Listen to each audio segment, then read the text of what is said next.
Hello YouTube, this is Thomas Judge back once again, and this time I'm doing a reading guide for a closed comic universe. In particular, I'm doing it for 1602.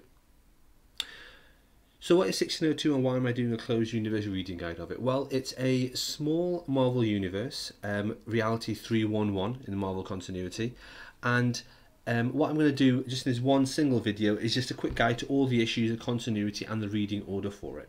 For those of you that have seen my other reading guides, like my New 52 one or my Marvel Zombies one, which you can find elsewhere on the channel, then you'll know that what I tend to do is I find closed universes and go through them exhaustively and read them in one big hit and then talk about them and the best way to read or collect them. Now, unlike Marvel Zombies, where I assumed it would be about 25 or 30 issues, and it ended up becoming a huge, sprawling, complex mess of 120 or so issues, 1602 is actually the exact opposite. I expected it to be about 50 or 60 issues and some complexity behind that, but actually it's not. It's incredibly straightforward. There's only 23 single issues. It's really easy to understand and follow through, and so I thought I could just knock that out in one straightforward video. I've been meaning to make this for a little while. I actually read this a couple of months ago, so it was quite good to get a chance to put this together now. So no further ado, what is 1602? Imagine it as a Marvel What If story, but actually split into 4 separate series.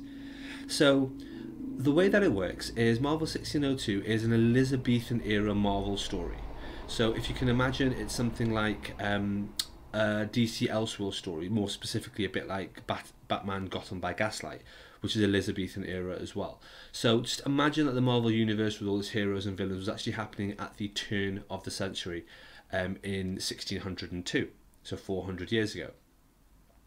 So what I'll do, I'll just show you the covers for the first series of it, which itself is called 1602. And whilst I do that, I'll just talk you through what it's actually about. It's a series that came out in 2003. It's 8 issues long, and it was written by Neil Gaiman, which to some extent accounts for his huge cult following. It was also drawn by Andy Kubert, so one of the Kubert brothers, which is sort of an interesting thing that people tend to forget quite a lot. And overall, in terms of its style, it had a few things that kind of surprised me. So the first thing I want to point out is this, which is a technique called enhanced pencils. Now, I remember hearing about this when this series first came out. Enhanced pencils was a new and quite unusual technique then, and still is now, really. What happens is that finished pencils done by Andy Kubert would be sent straight to the colorist without being inked. So it leads to a kind of a raw, more vibrant feel to the artwork, and I found that quite interesting. In addition to that, here's a few other shots of the artwork. It actually has got a few moments which are really, really sumptuous and visually appealing. You can see Angel there, you can see Cyclops there, and as you can see, these are redesigns and reimaginings of characters that we know. I personally think is interesting. It's what got me to actually check out the series to start with. One thing I didn't like about the series is how wordy it is, and here, for example, is just one set of panels. Like, this is just the degree of text, and most of the pages have this amount of text in them. It really does feel like a prose novel, which was forced to be a comic in some regards. To that extent, it also becomes slightly weird and fourth wall breaking several issues in. So you can see here there's an introduction where Neil Gaiman has himself drawn, with Kubert in the background, talking directly at the camera and sort of breaking the fourth wall and speaking to the reader. It was slightly strange. It felt both a little bit self-indulgent and also a little bit jarring in terms of how the tone of the story started. I'm not going to complain about it. I mean, if you like it, you like it. But from my point of view, I wasn't expecting this going into the series. So that's the 8-issue series, and that ended there. It was very popular. Obviously, Neil Gaiman has his huge fans. I'm not a massive fan of him, but I can totally see why a lot of people really love 1602. And so as a result, it spawned a spin-off. And so I'll just scroll through the covers of that here. This is 1602: The New World. This came out a couple of years later. This came out in 2005, and it was written by Greg Pak. It continues a story where 1602 left off. Which actually involves going to America, quote unquote, the New World.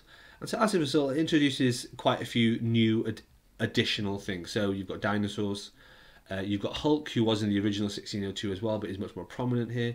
And you've got the introduction of Iron Man and Spider-Man. Spider-Man is going to get his own titular spin-off series in a little while. So again, that gives you an idea of what the art was like. And the reason I wanted to show you these splashes of artwork is because I know that sometimes with these closed universes, people are unsure what the visual style is. I remember when I did one of the Marvel Noir universe, a lot of people were really surprised that the artwork inside wasn't all black and white, and it's not. So similarly here, the artwork here is relatively contemporary, if unambitious.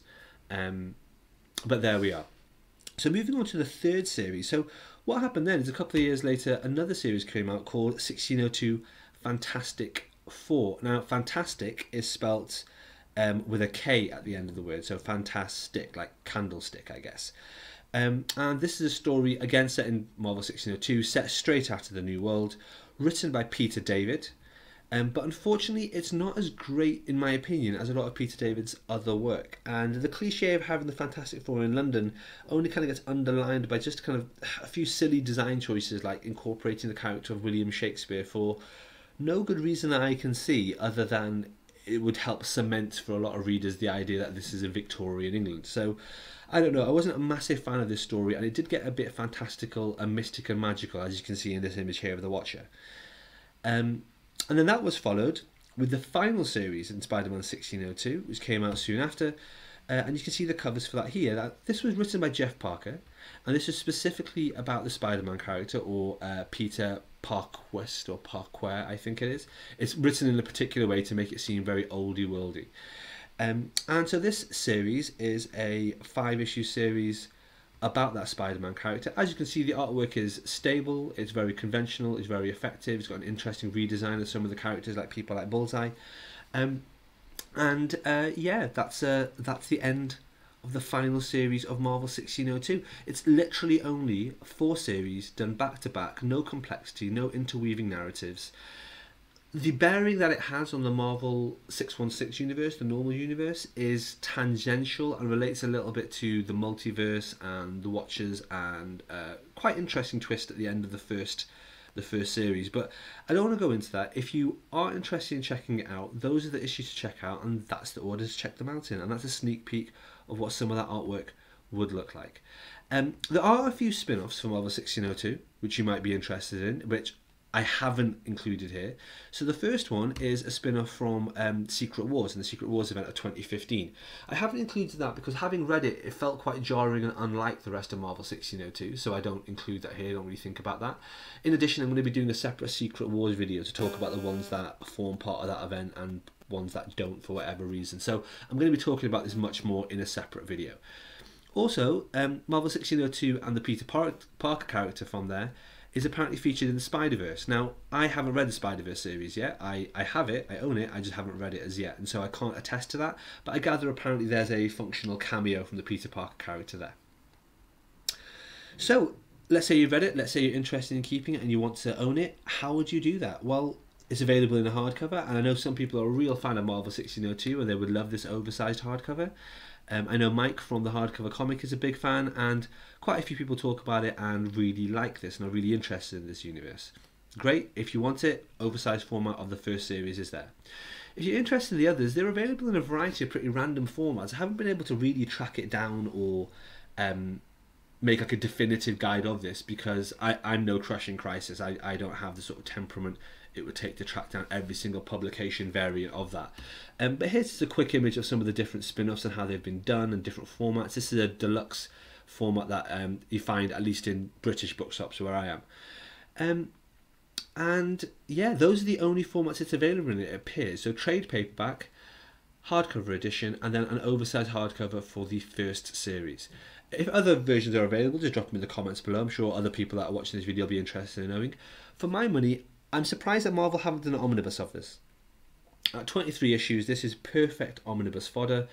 And I really think that they should do that, because I think there'd be a big market for it. I personally wouldn't buy it. I wouldn't read this again if you paid me, to be honest. I didn't enjoy this at all, and I found it very forgettable. But I do know it has got its fans, and as such, I think that it's a missed opportunity not to have an omnibus for it.